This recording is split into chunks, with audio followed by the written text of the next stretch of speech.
for joining me again. We're going to give it a few minutes here, and then we're going to dive into our part 2 of Bloat-Free Summer Training Series. Today, we're talking all about nutrition tips, tricks, and hacks. So we're just going to give it a few minutes here, see if anyone else is going to join in, and then we're going to go ahead and get started.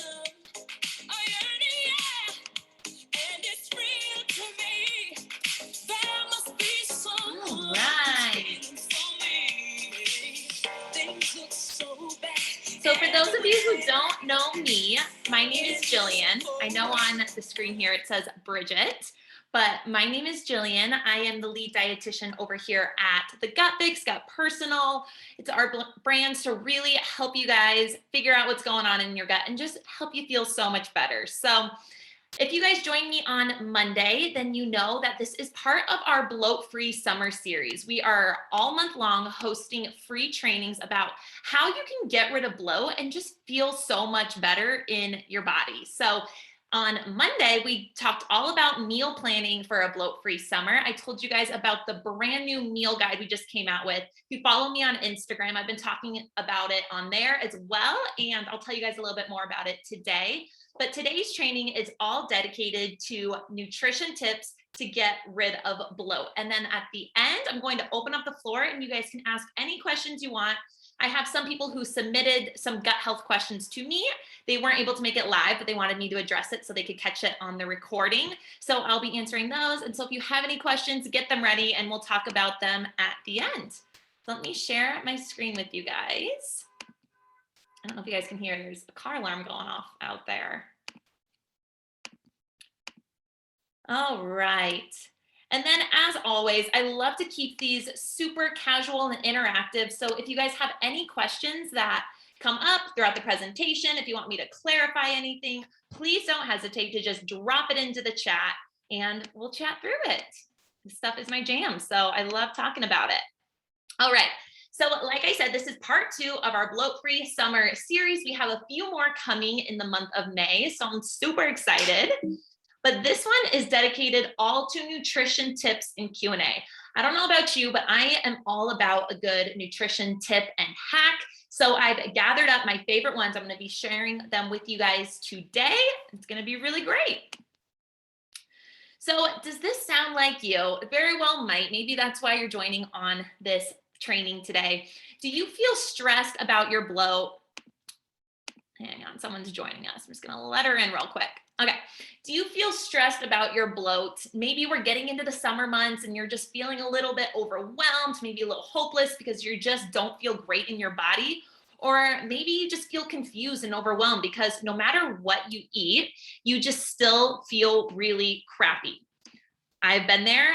So many of my clients are there and I hear you. And so this is why I am creating this Bloat-Free Summer Series so that I can really help you guys understand the next best path for you to go and kind of provide you with some clarity and direction on where to go next. So today I'm going to be teaching you guys the 3 most important things to focus on to get rid of bloat this summer.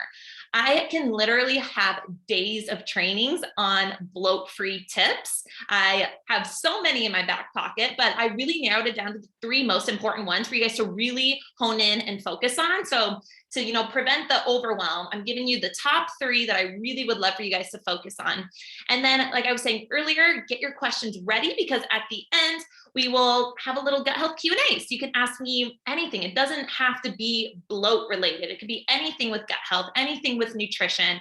I am a dietitian, so nutrition is my jam. So any questions you have on health or wellness in general, I'm here to chat about it. So without further ado, let's get into it.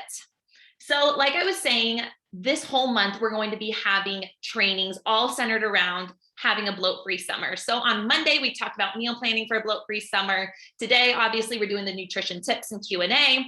And then next Wednesday, the 17th, or I'm sorry, that's Tuesday. Next Tuesday, the 17th, we're going to be doing supplements for a bloat-free summer. This is a super common question I get, so I wanted to do a full training on it. There's so many supplements out there, and people are sometimes like, I don't even know what can help me with my bloat, but I just need something for my bloat. So we're going to be doing all of that on next Tuesday. And then at the end of the month, we're going to be getting into some specific supplements like magnesium and how they can really be helpful in your gut healing journey. All right, so let's chat a bit about nutrition tips for a bloat-free summer. So these are the 3 big tips that we're going to be diving into today. Of course, I told you guys I would talk a bit more about the meal guide because it just officially launched today. If you were here on Monday, you got special early access, and I'm so excited that so many of you took advantage of that, and I hope you're loving digging into the guide already, but now it is open for everybody. So we're going to kind of talk a bit about it and how it can really help you this summer get rid of bloat. So the 3 big things we're going to be focusing on today are, number 1, less random foods, more balanced meals. I talked about this one a bit on Monday as well, but it's so, so important. This is the number 1 mistake I see my clients making and so many people out there. And it really is such a needle mover. If you could start adopting this one tip, you are going to see quick wins with your gut. So I wanted to talk about that one again today. Number 2, we're going to talk about which foods cause bloat, because there are certain ingredients out there to watch out for. I'm going to tell you what they are, and they're really bloat causing. So we're going to look for those and then what to choose instead.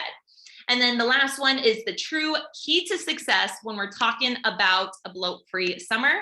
And you guys will just have to see what that one is when we get to it.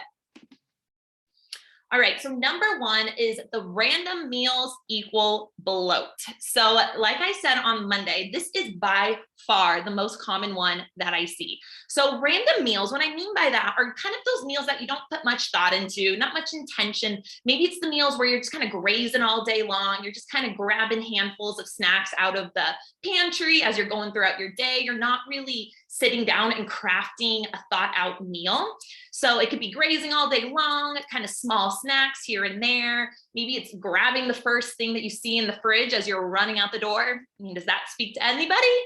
Or maybe it's having the last few bites of your kiddos' leftovers, like their peanut butter and jelly sandwich crust, something like that. So those are all what I would consider random meals. And those can really induce bloat. On the next slide, we'll talk about why that is.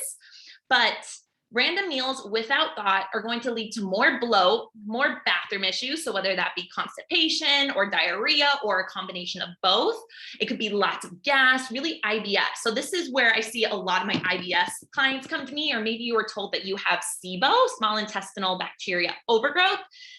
Random meals is a really big root cause to that. So, and this is why those random meals can really lead to a lot of bloat. So eating this way, eating random, not thought out meals will slow down your digestion. So it kind of just makes everything move a little bit slower in there. And when this happens, it allows food particles to sit in your gut. We have this thing, it's like a cleaning wave that runs through our gut. And when we're eating, that cleaning wave doesn't turn on. And so when that cleaning wave doesn't turn on, we get food particles that just sit in the gut, which then feed a bunch of bad bacteria. And then when these bad bacteria eat this food, it releases gas, causing a lot of bloat. And then over time, if you're eating this way for like years or even months, and you're really feeding this bad bacteria, that bad bacteria is going to grow and multiply, and it's going to crowd out the good bacteria. And then that's when people can get into trouble with those ongoing gut issues, when there's really a bad balance to the good and bad bacteria. So I see this a lot. And when we really peel back the onion and peel back the layers to the onion, we really see that random meals and just kind of eating all day throughout the day really is a big root cause to this. So being super intentional with what you include in your meals is important. So the types of food matters. So what are the 4 things we really want to make sure that we're putting on our plate with every single meal? 4 components: a protein, a fat, a carb, and a color. And if you're looking at those and you're like, Jillian, I don't even know what a protein is, or I think I know what a carb is, but I don't really know what a carb is. don't worry, because in our meal guide, we map it all out for you. I give you guys tons of examples of what each of these food groups look like. I even give you portion sizes guidelines so that you can kind of start visualizing how much of each of these things to include on your plate. We really walk you all through it. And having this combo of nutrients, it's going to do so many things for you, so many things for your gut. And it's going to keep you, number one, full and satisfied, so you're not constantly having to snack all day. And it's going to increase your energy. So when we're having sustained energy, we're not like on an energy rise and drop roller coaster. We're feeling satisfied. We're not going to be having to just grab little snacks all day long. So this is really what these types of meals do for you. And then in turn, this will create less snacking, which will create less bloating because you get that cleaning wave to come in. So you can kind of see how it's all super connected. So all in all, intentional meals are going to mean balanced meals. And those are what our goal is. So we really walk you guys through this in the meal guide, like I was talking about. We have an entire guide on building balanced plates. So we give you each of those 4 components with those portion size guidelines, because that's something I get a lot from clients too. It's like, okay, so you tell me to have these 4 components, but like how much of those components, how much carbs am I really supposed to have? How much protein should I really have on my plate? So we give you guys some portion size guidelines to kind of get you started. Tons of examples. I even include pictures of my own bloat-free plates so that you guys can kind of learn by example. And it's a guide. So it will truly teach you how to do it all on your own. It's a guide for finding the foods that you do well with, because that's super important when we're talking about bloat. And if you've struggled with gut issues for a long time, you might notice that certain foods cause more symptoms for you than others. So this guide kind of helps you walk through finding which foods in each component you do best with so that you can include more of those. So this meal guide, it is more than a meal plan because of what I was just explaining. But we do give you an entire 21-day meal plan. So we have breakfast, lunch, and dinners all mapped out for you, so you don't even have to think about it. But it was really important to me to teach you guys how to do it on your own so that you don't just eat gut healthy meals for 21 days, but you can do it well beyond. So this guide has so many resources that you can actually learn how to do it on your own well beyond this 21-day meal guide. All right, let's get into tip number 2, which is the foods that cause bloat, and then what you should be choosing instead.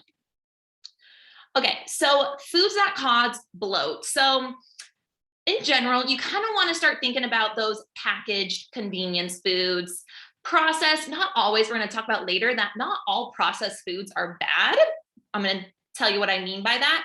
But typically, the processed, packaged in a bag or in a box, convenience foods, those are the foods that are going to have more of the ingredients that can cause bloat. So they have a higher likelihood of giving you bloat.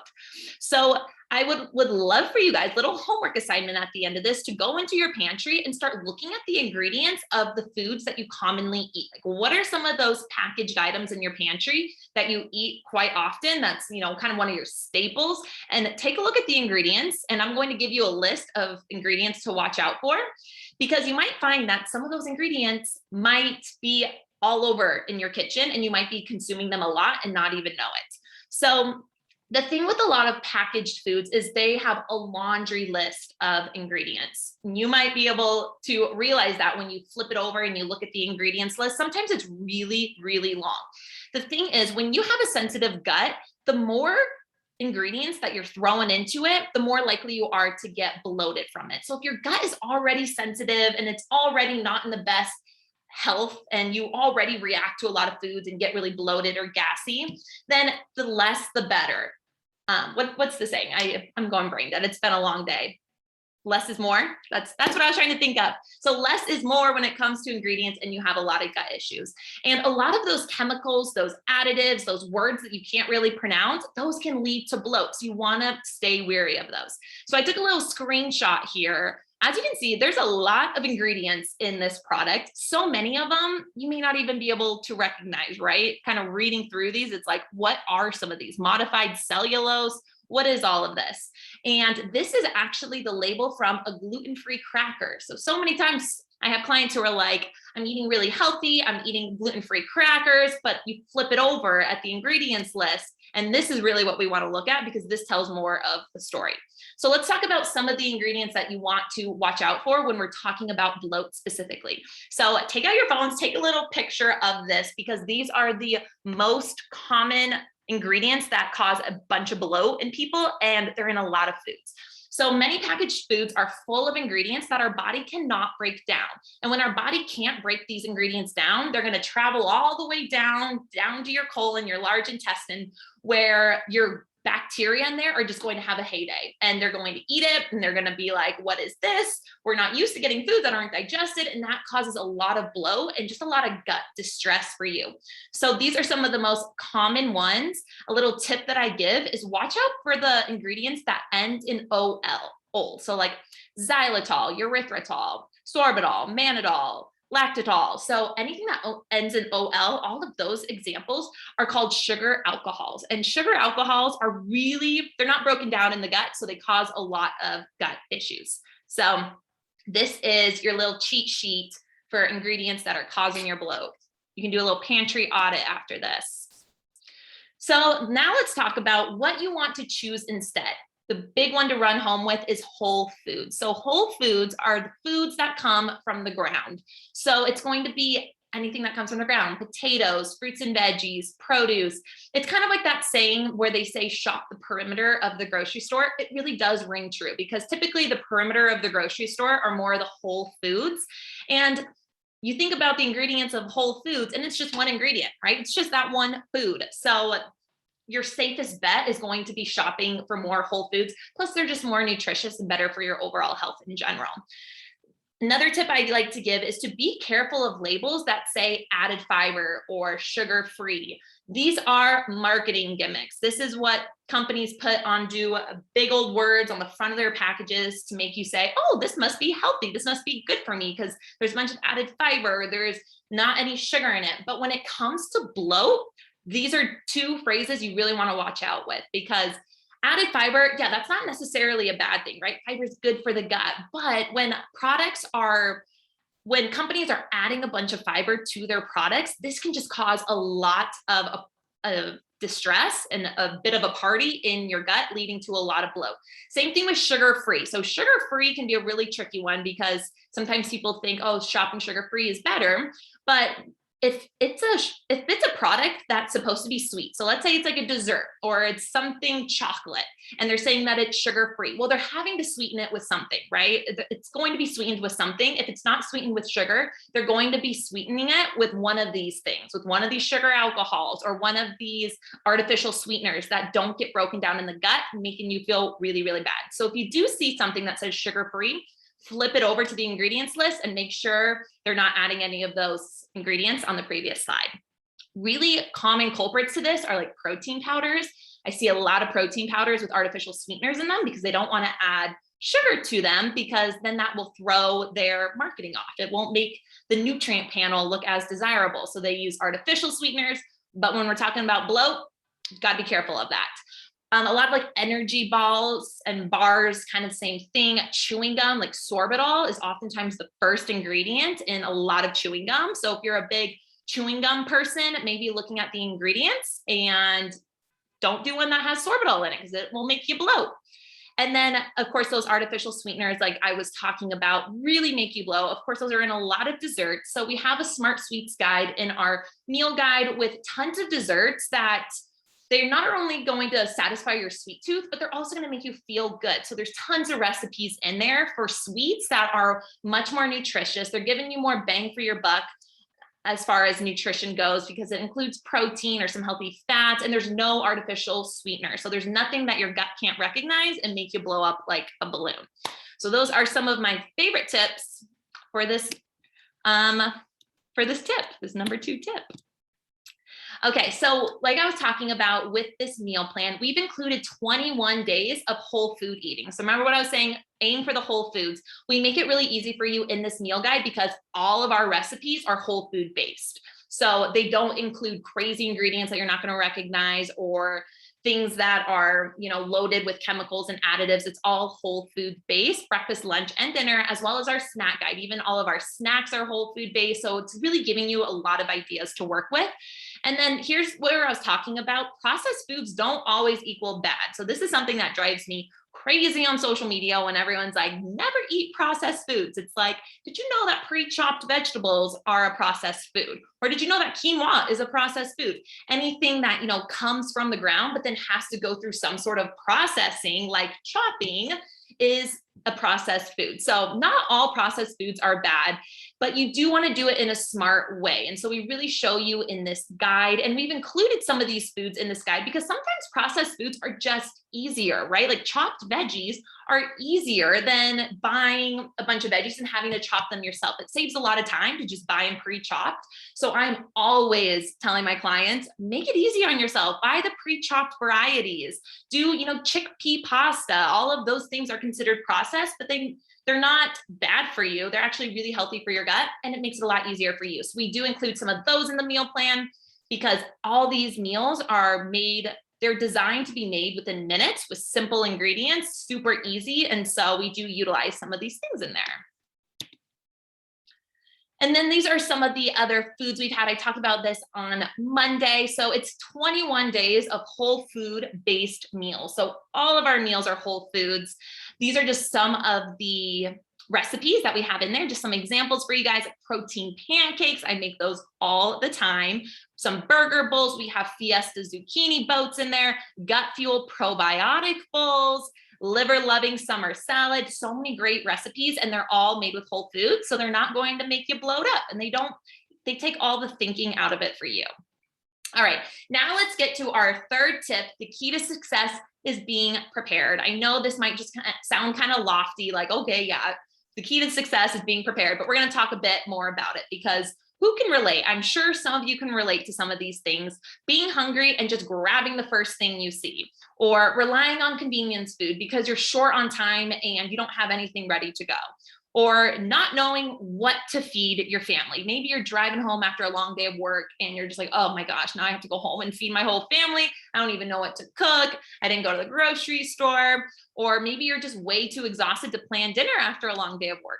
I'm sure many of us can relate to multiple of these. And so that's really where the meal guide can be helpful if you're somebody who can relate to this, because we truly did the work for you. So we have 21 days, 3 weeks for you of breakfast, lunch, dinner, snacks, and treats. We have it all spelled out for you with done for you grocery lists, which is really nice. This is a little screenshot of one of the grocery lists so that you can just scan it and say, okay, got this. Oh, need to pick up a carton of this, got this. So it's super, super easy. You don't even have to kind of go through and figure out what you need. We pulled all that information for you.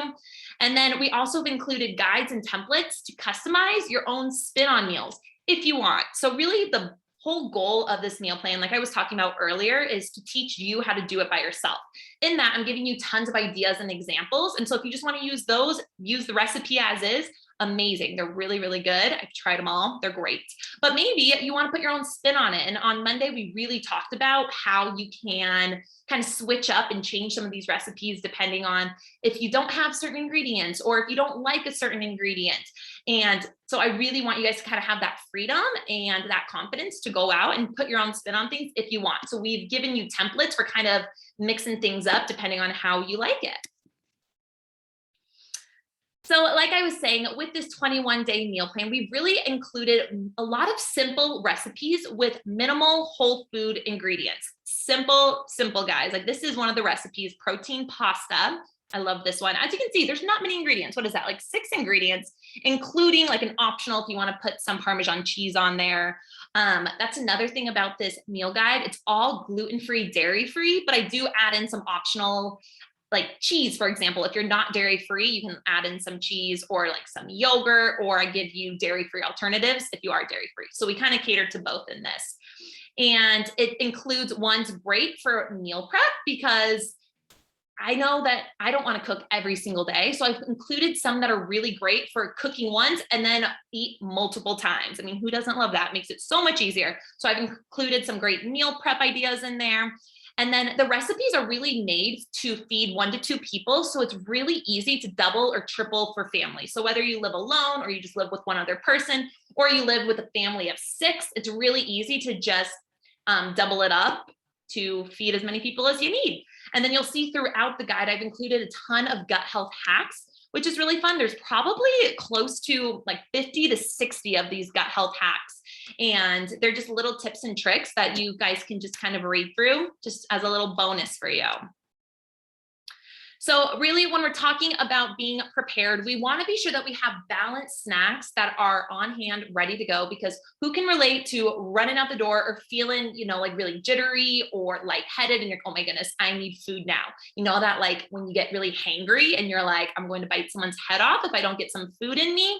That's typically when we're kind of reaching for the first thing that we see. So being prepared with some things that are already prepped up, ready to go is really, really helpful. That's why we've included our smart snack guide for you guys to really walk you through how to build smart snacks and then how to have them on hand so that you can avoid just reaching for the potato chips first thing. And then that will just lead to you being hungry 5 minutes later. And then of course, we've included our smart treats. So these are things that you can make ahead of time. Many of these recipes, especially in our smart sweets section, I've crafted them so that you can create them ahead of time and then put them in your freezer. For example, there's a recipe in there called chocolate nutty dates. And I love to make like 12 of these at a time. They're like little single serve little chocolate treats. And then I put them in my freezer and then I just have them. So it's like, after dinner, when you just want a little something sweet, they're in your freezer ready to go. And it really takes thinking out of meal planning. So you don't have to wonder, is this even good for my gut? Right? That's always such a stressful question where when you're eating and you don't even really know if it's going to be good for your gut. This takes all of that worry and concern out of it. So really with this 21-day meal guide, I created it because I was always getting asked, what do I eat to get rid of bloat? I get it. It's super confusing. There's so much noise and conflicting information out there. And the truth is, when we're fixing our gut, we can't forget about the basics, which is like nutrition, right? Nutrition is such a foundational basic that we have to master in order to heal our gut. And this piece is often missed. So I found that when I'm working with clients, we spend a lot of time on nutrition. And I found that I was always working on the same nutrition changes with almost all of my clients. And so I kept seeing this pattern and I thought, how can I gather all of this information that is clearly needed by so many and get it into the hands of more people? And this is how our meal guide was born. So that's kind of the backstory on it. We're really excited about it. It is on sale. I told you guys this on Monday. It's on sale until Saturday. Saturday morning, it goes back up to $79, but right now it's literally only $39. So I'm going to drop the link if you guys are interested in getting your hands on it while it's literally only $39. Go ahead and do it and don't wait because it goes up Saturday morning to $79. So that's about all I have for you guys for the tips. Now we're going to chat about Q&A. I did get some questions submitted to me, so I'll go over those. Let me pull them up here. And then if you have any questions, maybe you have a gut health question that you've always wondered or something you've heard recently and you want to know if it's true or not, go ahead and drop it into the chat here. And then there's the link to the meal guide. So if you guys want to get your hands on it while it's $39, there's the link. All right, got a question. What is your recommendation regarding dairy and gluten?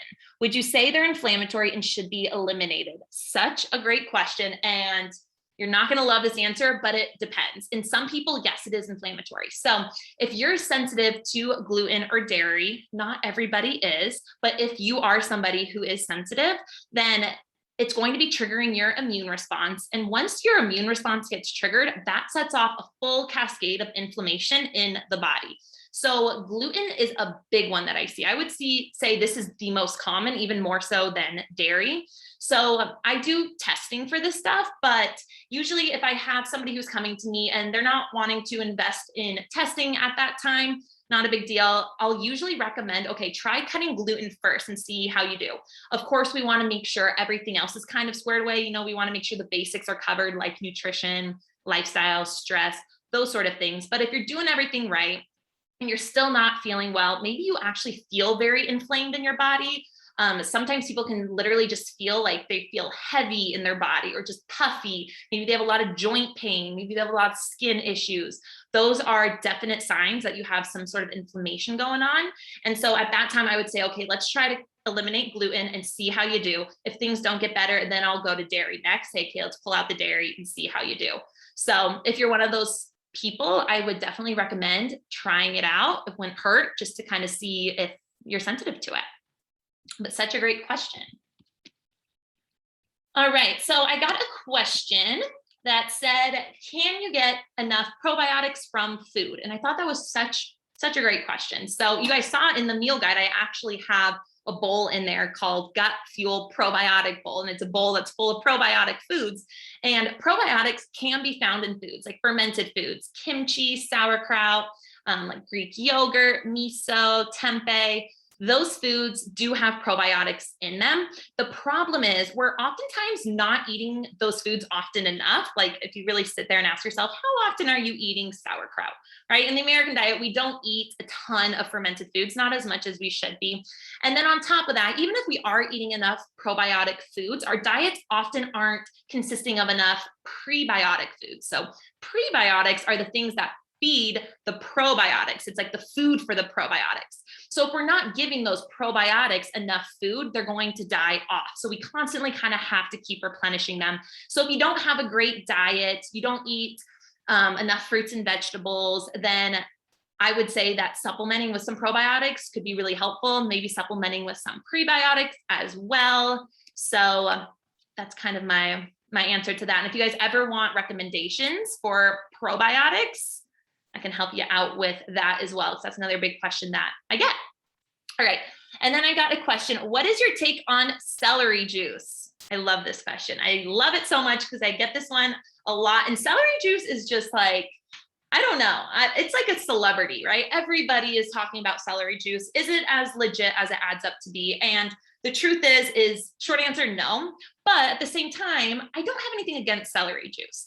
I don't have anything against it at all. I think it's a great way to get in some of those micronutrients, those small vitamins and minerals that sometimes people don't get enough of in our diet. So I think it's a great way to get in some of those.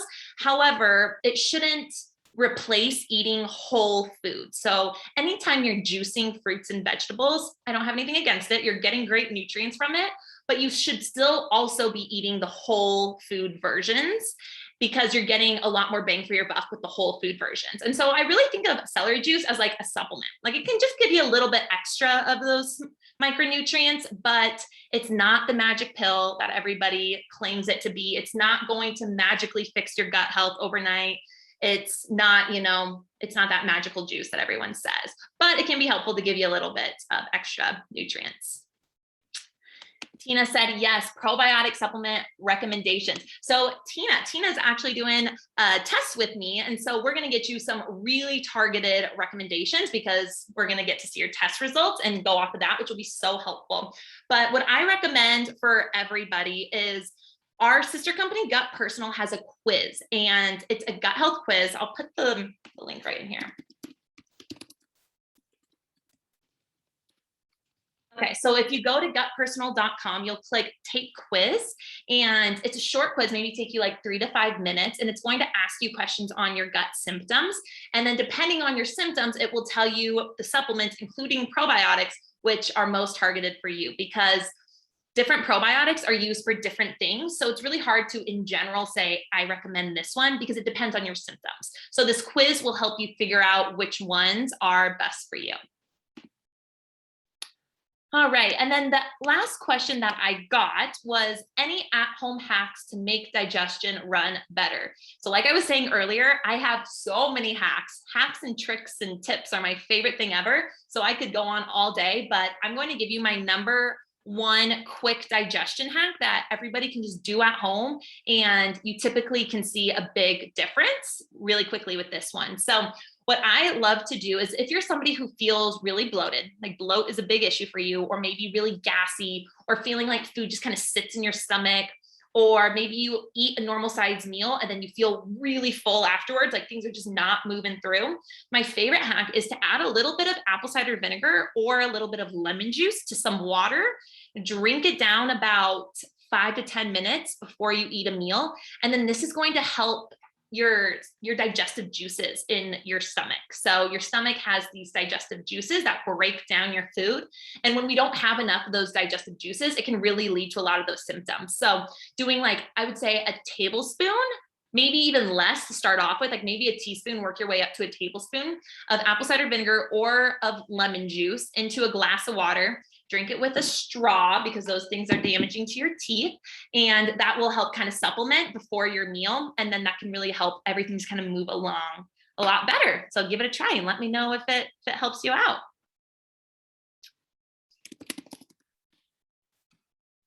Any other questions, guys?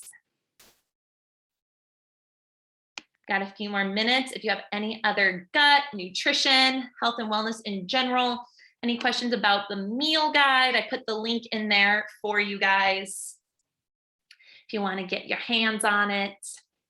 And let's see. So next Tuesday, like I was talking about, the 17th, I'm going to be talking way more about supplements. So if you guys have more supplement specific questions, be sure to join me on Tuesday. It'll be on Zoom, same time, same place.